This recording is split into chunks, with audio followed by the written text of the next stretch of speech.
Kampung Tungku. Terima kasih Tuan Speaker. Kampung Tungku juga ingin berdiri dan menyokong usul ini. Tuan Speaker, persidangan Dewan Negeri Selangor pada kali ini sedang mencipta sejarah. Kita bukan saja mencipta sejarah dari segi sejarah politik dan sejarah demokrasi berparlimen di Selangor, tetapi kita mencipta sejarah di seluruh negara Malaysia.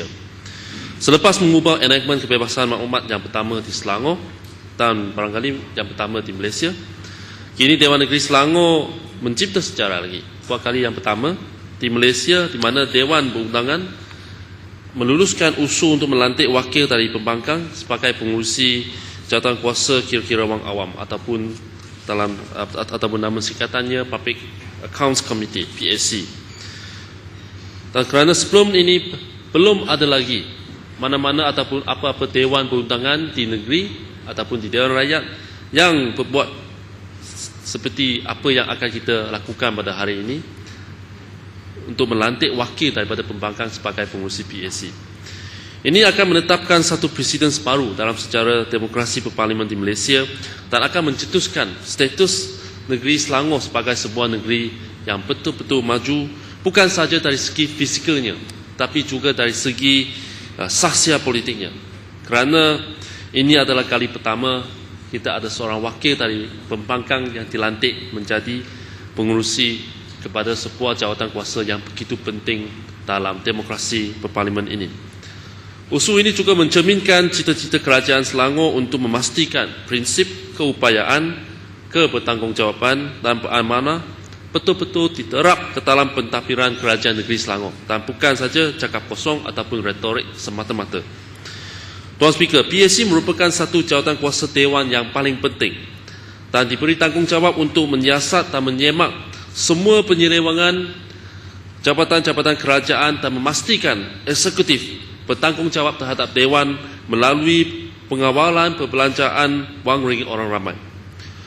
Pengurusi PAC yang baru perlulah menjalankan tugasnya dengan adil dan saksama.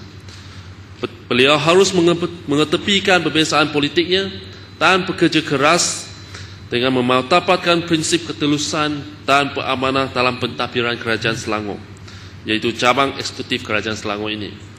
Walaupun secara kebiasaannya ketua pembangkang yang dilantik menjadi pengurusi PAC, tapi saya difahamkan kali ini wakil-wakil daripada pembangkang telah diberi peluang untuk memilih wakil mereka sendiri. Ini menunjukkan keterbukaan Dewan Negeri Selangor dan saya berharap tradisi cemerlang ini dapat diteruskan di Dewan yang mulia ini walaupun kerajaan bertukar tangan pada masa nanti. Siapa kerajaan, saya berharap ini dapat dikekalkan dan dijadikan sebagai satu tradisi di mana Dewan Negeri Selangor boleh banggakan. Pengurusi PAC yang bakal yang dilantik ini akan menghadapi cabaran besar. Pengurusi baru perlu berusaha untuk membawa perubahan dalam gerak kerja dan fungsi PAC serta menjadikan struktur pentadbiran kerajaan Selangor semakin cekap tanpa mengira siapa yang jadi kerajaan. Pengurusi baru juga perlu memastikan wang ringgit orang ramai digunakan dengan sebaik mungkin untuk mengelakkan sebarang bentuk ketirisan. Saya juga mengesah anggota-anggota PAC yang lain serta kaki tangan kerajaan memberi segala bantuan dan kerjasama yang diperlukan kepada pengurusi PAC yang baru ini supaya beliau boleh menjalankan tugas dengan baik dan cekap.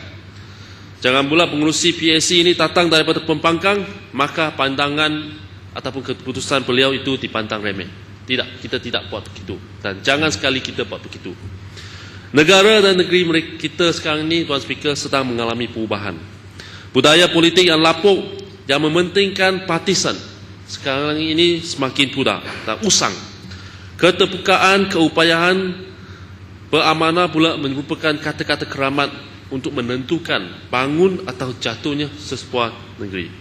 Saya berharap dengan pelantikan ini, Dewan-Dewan Negeri termasuk negeri-negeri yang ditadbir oleh Pakatan Rakyat dan Dewan Rakyat di peringkat persekutuan akan mengikut jejak langkah Dewan Negeri Selangor ini. Akhir sekali saya mengucapkan terima kasih juga kepada pengurusi PAC yang lama, iaitu Yang Berhormat Kajang, dan saya mengucapkan tahniah dari hati saya ikhlas kepada pengurusi PAC yang baru, iaitu Yang Berhormat Sungai Burong. Semoga PAC di bawah Yang Berhormat Sungai Burong akan bertambah mantap dan dapat membantu rakyat dan kerajaan Selangor ke arah menuju tanda yang tinggi. Sekian, terima kasih.